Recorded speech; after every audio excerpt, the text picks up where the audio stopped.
Well, thank you very much. It's an honor to have a friend of mine here, Viktor Orban, the Prime Minister of Hungary, and he's done a fantastic job. He's a very powerful man within his country, but he's also beloved. They love Viktor, and people that know him do.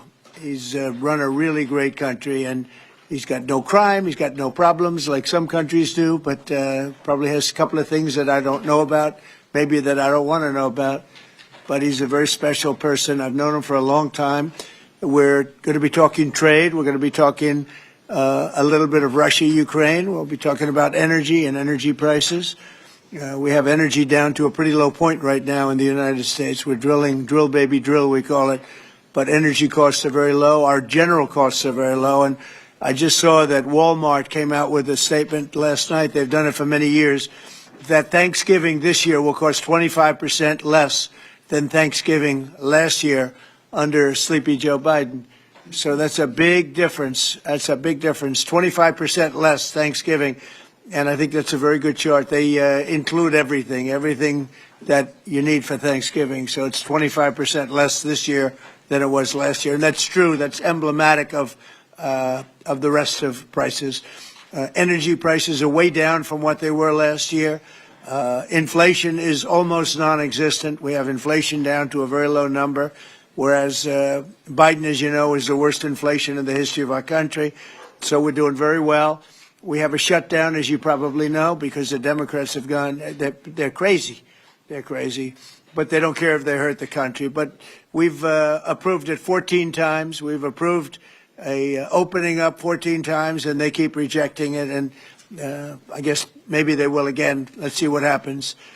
They want to have a lot of bad things happen, bad things for our country. We're not going to give $1.5 trillion to people that came into our country illegally. We're not going to do it. To people came from prisons. They came from mental institutions, drug dealers. They want to give them medical care. $1.5 trillion. And we're not going to do other things that they're requesting also. So I just want to welcome this really good person. I know him very well. He's a good person, and he's a great leader, and he's loved in his country. And Viktor, would you like to say a few words? Thank you very much, President. Thank you. First of all, may I say that thank you very much for the invitation. It's good to see you, President, back to the White House, and good to be back after 6 years, anyway, again, to see you here, as we have met last time. The reason why we are here to open a new chapter between the bilateral relation of the United States and Hungary, basically because during the Democrat administration, everything was ruined. So after your leaving president, everything was basically blocked, ruined, cancelled, a lot of harm done by the previous administration. In the last 10 months, President, what you have done, we are very much grateful for that. You restored the old level of the relationship. You improved the bilateral relation. You repaired what was done badly by the previous administration. So now we are in quite a good position to open up a new chapter, let's say a golden age between the United States and Hungary, and we have plenty of suggestions for today: economic cooperation, military cooperation, and political cooperation. And the main issue, probably, President, you know we are neighboring Ukraine, which is in war. It's the most important issue for us, and we would like to discuss with you how we can contribute to help you in your peace efforts. And you've taken a lot of Ukrainians that needed your help, and you've taken a lot of them in your country, and everybody appreciates that. Thank you very much. We do our best. Thank you very much. Any questions, please? Go ahead. Thank you, Mr. President. Mr. Orban has requested an exemption as it relates to oil that is coming from Russia. Is that something that you are prepared to do? And may I ask Mr. Orban a question in regards to that very issue? Sure. We're looking at it because it's very difficult for him to get the oil and gas from other areas. As you know, they don't have the advantage of having sea. It's a great country. It's a big country, but they don't have sea. They don't have the ports. And so they have a difficult problem. There's another country that has that same problem, by the way. But when you look at what's happened with Europe, many of those countries, they don't have those problems, and they buy a lot of oil and gas from Russia. And as they know, I'm very disturbed by that because we're helping them and they're going and buying oil and gas from Russia. So that question could be really asked maybe more accurately if you talked about many European countries, not Hungary necessarily, because Hungary is in a different position. But many European countries are buying oil and gas from Russia, and they have been for years. And I say, what's that all about, right? Thank you. Thank you, Mr. Orban. So that will be one of the issues for Yeah. today, to explain clearly what would be the consequences for the Hungarian people and for the Hungarian economy not to get oil and gas from Russia because we are supplied by pipelines. Pipeline is not an ideological or political issue, it's a physical reality because we don't have port, exactly as the President explained to you. So we will negotiate on that point. It's vital for us anyway. Mr. Orban, there are two pipelines, as I understand it. There's a pipeline from Ukraine and there's a pipeline from Croatia. And my understanding is that the pipeline from Croatia can provide all of Hungary's energy needs. As a result, why would you need an exemption if that's the case? So when we discuss that issue, you should separate the gas and the oil. On the gas issue, which is very important for us, 90% of the Hungarian households based on heating system based on gas. So we have only one pipeline delivering gas to Hungary, which is the main pipeline, the Turkish one. What we got from Croatia is a very small volume supplementary gas pipeline. Okay, that's gas. Oil is another issue.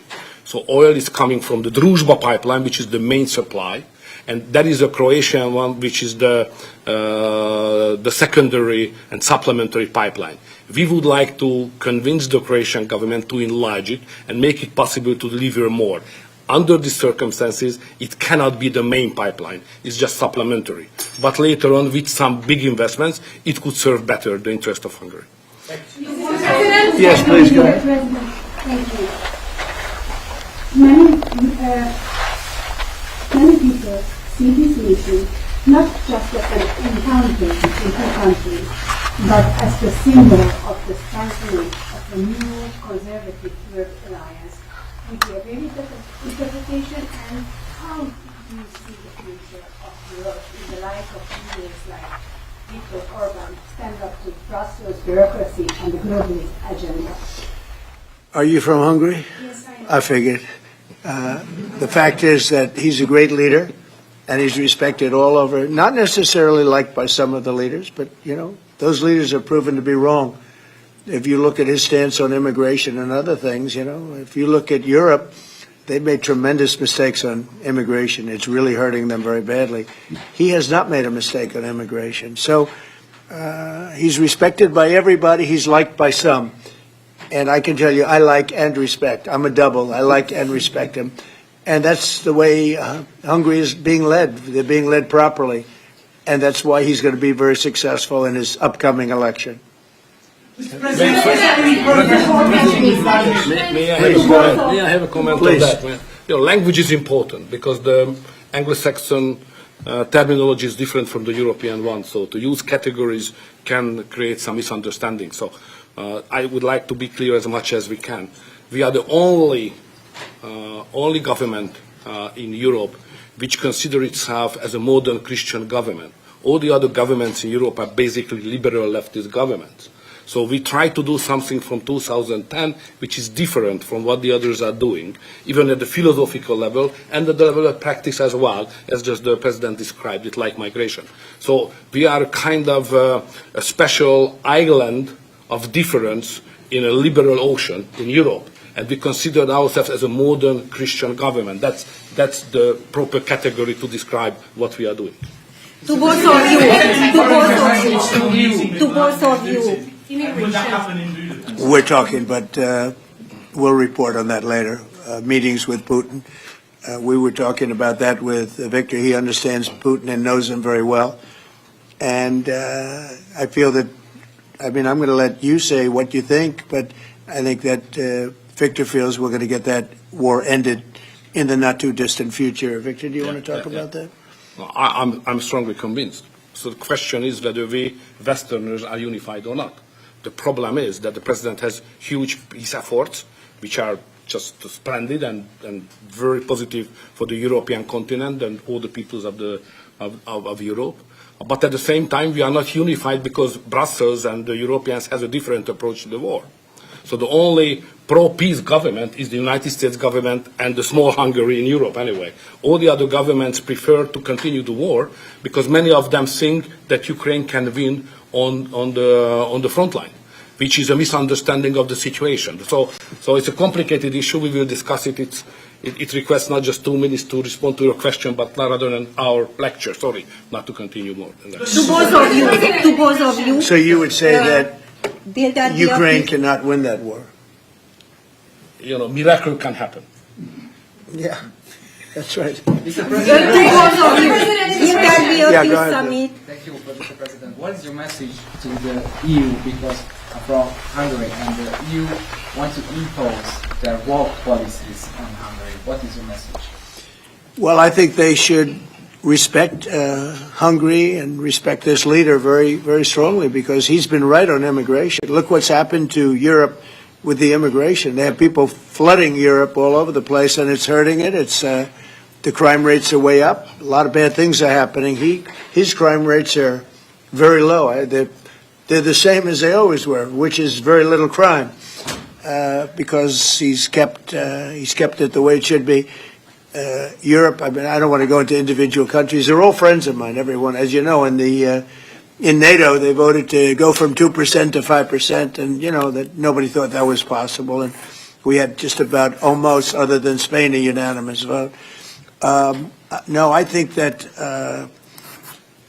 I think they respect him a lot. They don't agree with him, but actually, inwardly, I think they probably do agree. He was right on immigration. They were wrong. They are flooding Europe with people from all over the world, and Europe is becoming a different place. And I tell the leaders all the time, you better stop or you're not going to have Europe anymore. It's a very dangerous thing they're doing. May I have a reflection on that? So on migration issue, just for clarification, in Hungary, the number of illegal migration is like that, zero, because we have a crystal clear system. If somebody would like to come to Hungary, first he should ask for that.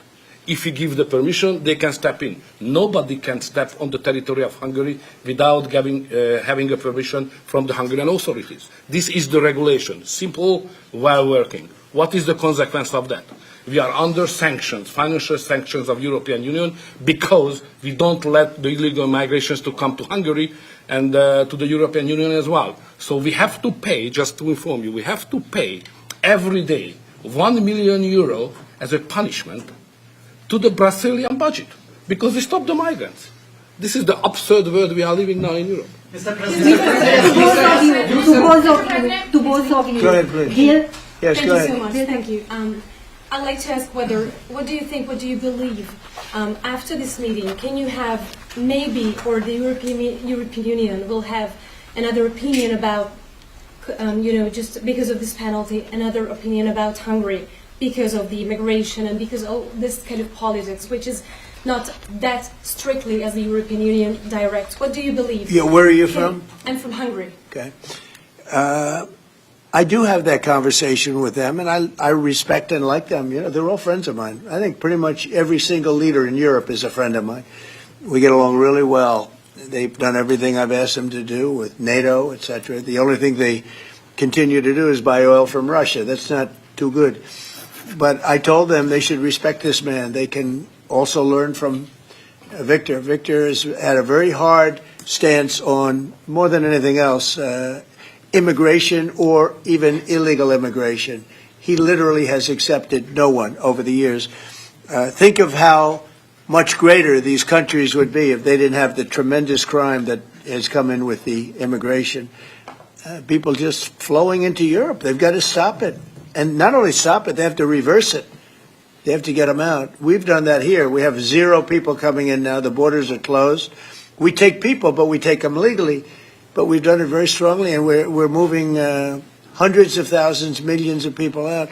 We had, of the 20 million people, 25 million, nobody knows even what the number is. They never knew. Biden had no idea. He had no idea. I don't believe he had any idea what was happening, because he wasn't about open borders. But we had open borders, and we had millions of people come in, and they were coming in from jails. They were coming in from mental institutions. They were coming in as drug dealers. We had 11,888 murderers. Half of them committed more than one murder. We're getting them all out. We're getting them out. He doesn't have that problem, but Europe does have that problem. Other parts of Europe have that problem. So, I tell them all the time, I stick up for Viktor Orban. Not a lot of people do because in many cases they're jealous. They wish they did what he did. They would have no problems if they did what he did. And I have a bigger heart than anybody, but, they've destroyed some of those countries. Some of those countries had no crime 10 years ago, and now they have quite a bit of crime. And I would say that I don't know anything about your crime levels, but I would imagine they're very low. Down. Huh? They're very Not down. too high, right? No, it's very down. One of the best in Europe. I had a feeling. Sorry, may I have one remark? Sure, please. No. Just a clarification as well. I'm not here to ask how President Trump to manage my conflicts or our conflicts with the European Union. This is our matter, so we will do it. What we need is a golden age, to open a golden age of the United States-Hungarian relationship. That's the biggest help we can get from the United And States. maybe Europe, too. We can include Europe. It's going to get more difficult. So inside the European Union, we will manage all of our affairs. To be the most possible humble guy, yeah? But I'm the longest-serving Prime Minister of Europe. I survived all the Prime Ministers who attacked us. And I'm sure we will survive next years as well. So we will manage our conflicts successfully. Mr. President, one question for you, Mr. President. One question for the Prime Minister. Speaking of Europe, last month you said that you would not withdraw U.S. troops from Europe, yet a few weeks later the Pentagon decided to withdraw significant number of troops from Romania. So have you changed your mind, or the Pentagon ignored your assurance? No, they don't ignore anything that I say. What they do is we make changes. We move. It's the same number, total number, but we move people around. I happen to like the Romanian people. I think they're great people. And Pete, you may want to suggest something right there, please.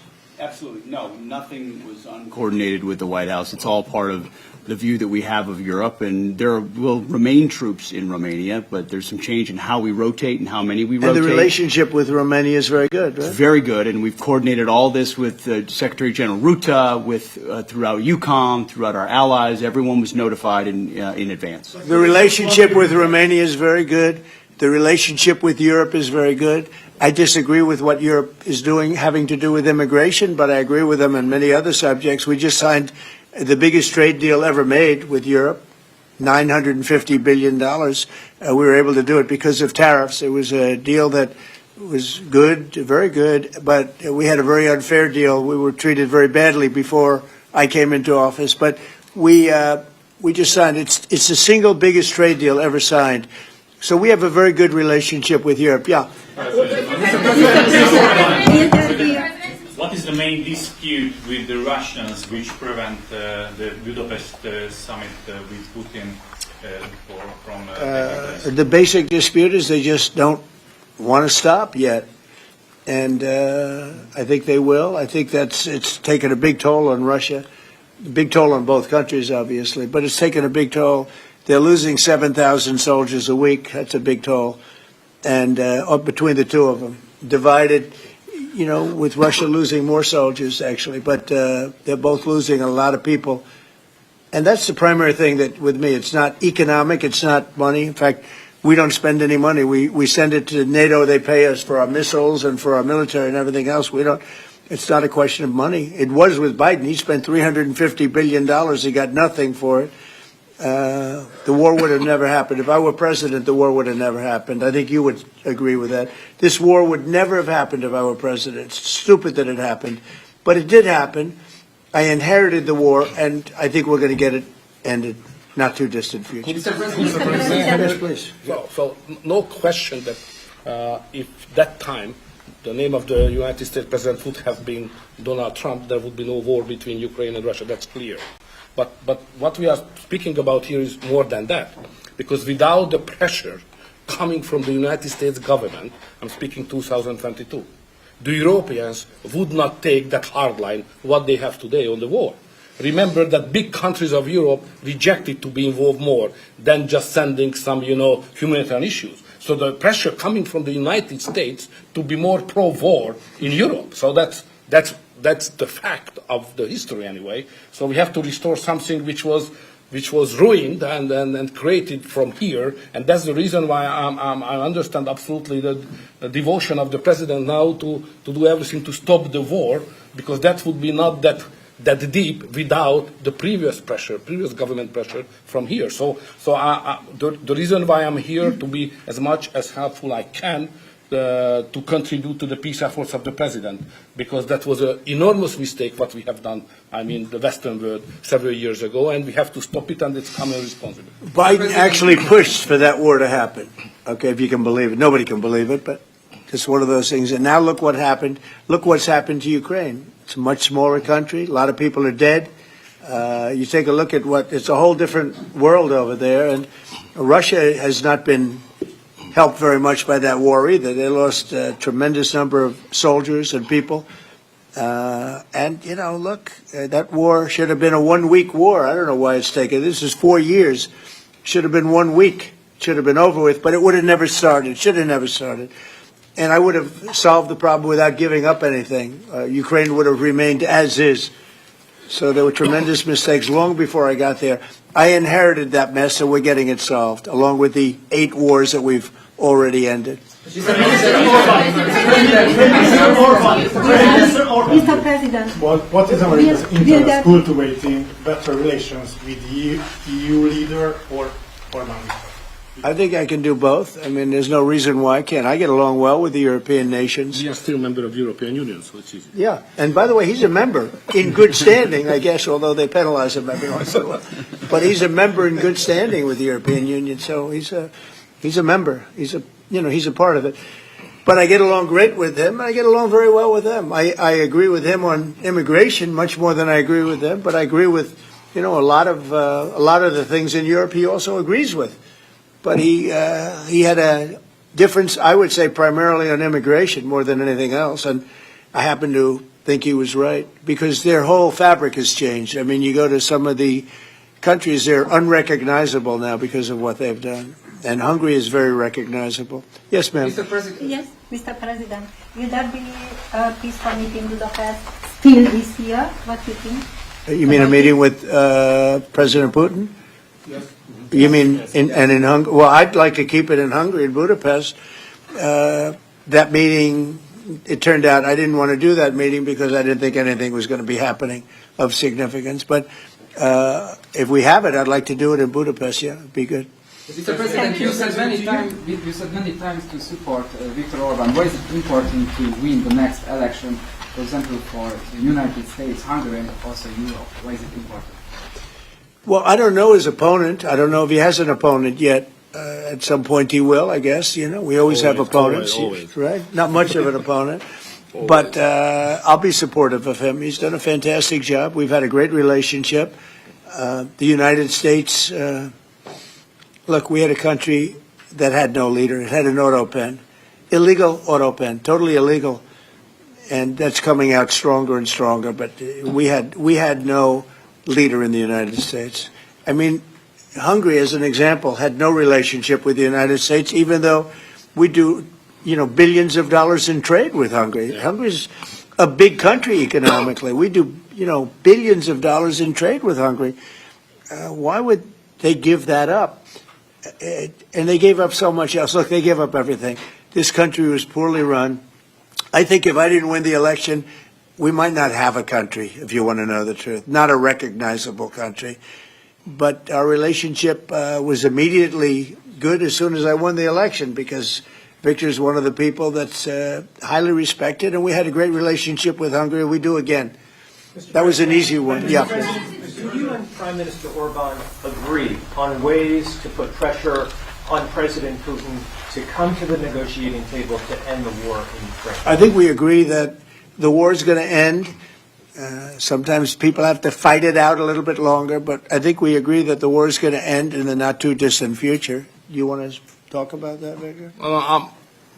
I have some ideas, and I will I will present it to the president. How to stop it. Mr. Prime Minister, Mr. President, since you brought up the Walmart Thanksgiving meal, Yeah. and it is cheaper, but it also contains less. As a affordability, Well, I haven't heard that. You're telling me. Who are you with? Who are you with? I'm with NBC News, sir. Fake news. NBC. You're fake news. What a NBC's gone down the tubes along with most of the rest of them. If I ask, why do you think there's such a disconnect between the economy that you're describing day to day and the way many Americans say they're feeling and they're concerned about? Well, they feel better about our country right now, other than the shutdown, obviously, which is caused by the Democrats, could be ended by the Democrats in 2 minutes. They feel much better. We have more jobs. We just set a record on jobs. You do know that. We have more investment in our country than any country in history. We're over $18 trillion as of this moment, and we're going to be maybe at 20 or 21 trillion by the time I finish up my first year. And there's been no country, China, no country in the world that's done anywhere even close to that number. Your friend Biden, as an example, in 4 years was less than $1 trillion. We'll be at 21 trillion in 1 year. So there's no country that was even close to that, and our country was a laughing stock all over the world. We have more jobs, we have more potential than any other country, and frankly, we're the hottest country right now. Victor said to me before, we're the hottest country anywhere in the world. Think of it. We'll have $21 trillion invested. We have auto plants pouring back in. We have AI pouring back in. We're leading China in AI by a lot. We're leading everybody in every category. There's no category that we're in second place. So I just heard this yesterday that Walmart said that the Thanksgiving was 25% more expensive under Biden. That's a big, to me, that's a big number, because Walmart's respected. I mean, Walmart is Walmart, and, you know, they're giving you prices. So that would mean that the whole series of pricing and costs, you know, the groceries and everything else, it was a con job. It was a con job. Affordability, they call it, was a con job by the Democrats. The Democrats are good at a few things: cheating on elections and conning people with facts that aren't true. It was 25%. Walmart just announced it 2 days ago. 25% cheaper this year will be cheaper to have Thanksgiving than it was a year ago under Sleepy Joe Biden. You say affordability is a fun job, as you put it. Say it. You said affordability was a fun job, and you didn't want to. You said last night you didn't want to talk about affordability. I talk about it. When did I not want to talk about it? I talk about it all the time. We are much better than Biden and all of them. Now, just so you understand, do you remember that the Biden administration had the highest inflation in 48 years, but most people say ever recorded? Do you remember that? Right? Do you remember it? Did they have the highest inflation in 48 years? Did they? Just answer me the question. You know the answer. The answer is yes. They had the worst inflation in 48 years. We have almost no inflation. We're down now to 2%, and we'll be at maybe 1%. You want to always stay above 1%, actually. You want a little tiny bit of inflation. We're at a perfect number. They were at the highest level in recorded history, okay? And when you talk about affordability, that one fact. Now, let's talk about the second biggest subject after inflation, energy. We're going to be at $2 gasoline. We're going to be approximately $2 very soon. We're a little bit above $2 right now for gasoline. Now, under Biden, it was $4.50. It even hit $5, but it was $4, $3.50. We're going to be at $2 a gallon. So gasoline's much less. Energy costs are less. When you have energy and when you have gasoline less, everything else follows. It's such a big category. So when you have lower energy prices, which I think you admit we do substantially, that means everything else. So we are the victors on affordability. But if I watched that election, which I was not much involved in, I didn't support Virginia, the candidate, didn't do a lot of support for the other candidates. They asked me about Cuomo, and I said, well, it's a question, do you want a thug or do you want a communist? I mean, that was my response. So I wasn't involved in that stuff too much. But I will say this. If you look at affordability, which they campaigned on, they lied because they talked about, oh, prices are up. No. Prices are down under the Trump administration, and they're down substantially. Energy prices are down by 30, 35, 40%. Gasoline is way down. And the other big thing is inflation is way down. The biggest thing is inflation. The second biggest thing is energy. Energy is way down. And what's also down? Gasoline. Also, the biggest thing is inflation, and it's way down. We took over a mess, the highest inflation in recorded history. Some people would say 48 years. I'll take either one of them. But I believe it's the highest inflation in recorded history. That alone makes it impossible for them to have done a good job affordability-wise. And one other thing. When I came into office, Victor, 2 days into office, they were screaming at me about the cost of eggs. I was there for 2 days. Eggs had quadrupled. And I said, listen, I just got here. Let me check it out. And they were right. Eggs had gone up by 3-4 times. Within a period of a few months, we had eggs down to a normal cost. We did a great job on groceries and affordability. The only problem is the fake news. You people don't want to report it. And, in fact, I'd like to ask Caroline. Where's Caroline? I'd like to ask Caroline a question. Where is she? Did she? Uh-oh. She deserted us. She deserted me. Our great Caroline superstar deserted me. Anyway, she's right outside. She was going to talk about, because the fake news yesterday, they talked about that. They said, I don't want to talk about affordability.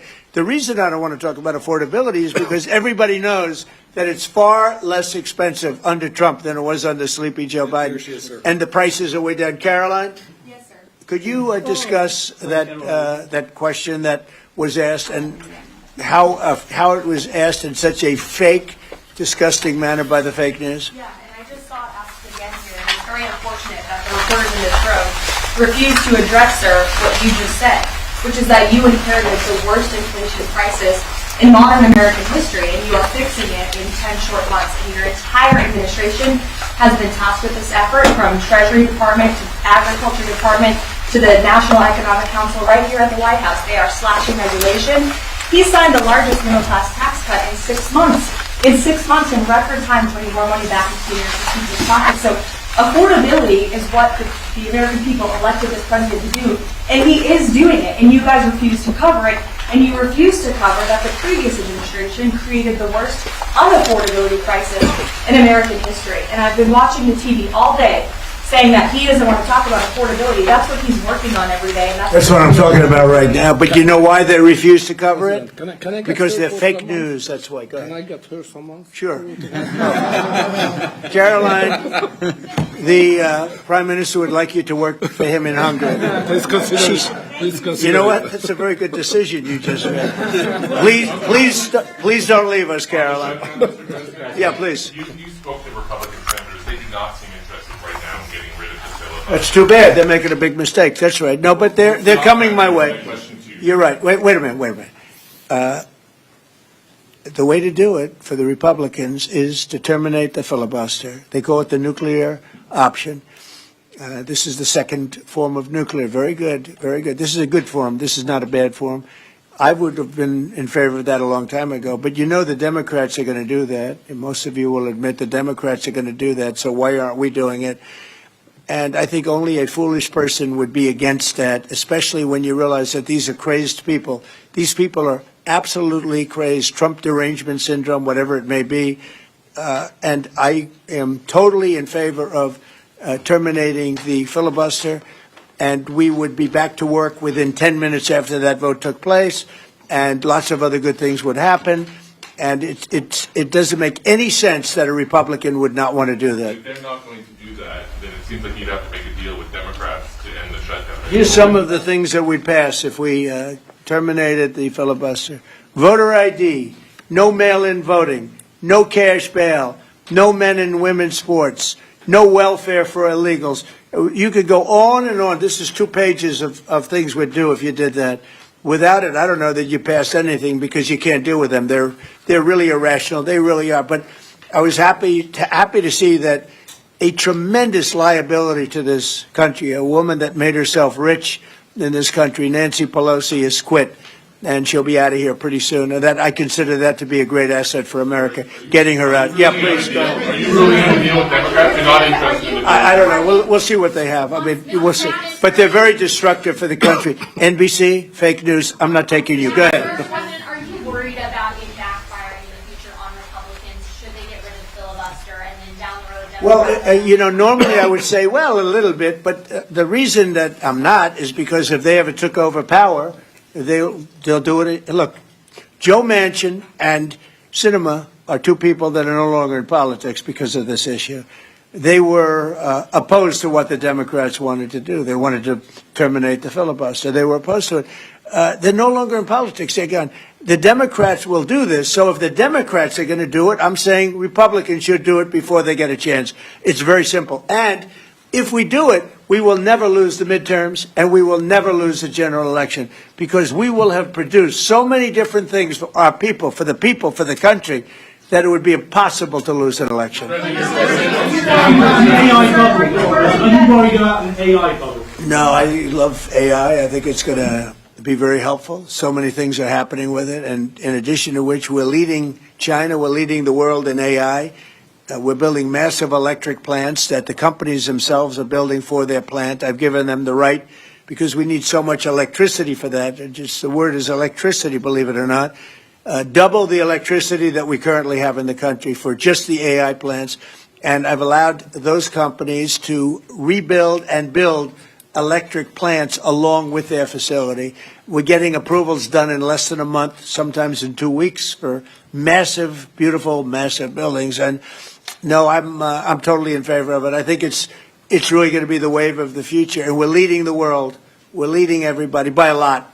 How long do you think the shutdown will last? Mr. Orban, President, how long do you think the shutdown will last? I don't know. It's up to the Democrats. The Republicans have voted 14 times to open up the country, and the Democrats have voted 14 times to hurt the country, really. They should approve it, but they might not. That's why I like the fact that we terminate the filibuster. If we terminate the filibuster, the country will be open within 10 minutes after that termination because we'll take a second vote, which is the opening of the country, and the Republicans will vote to open the country. That's one of the reasons, not the major reason, by the way. I think it's less important than the other things that we get. But if we terminate the filibuster, the second vote that we will take will be to open up the country. It'll take 10 minutes, and the country will be open. Is there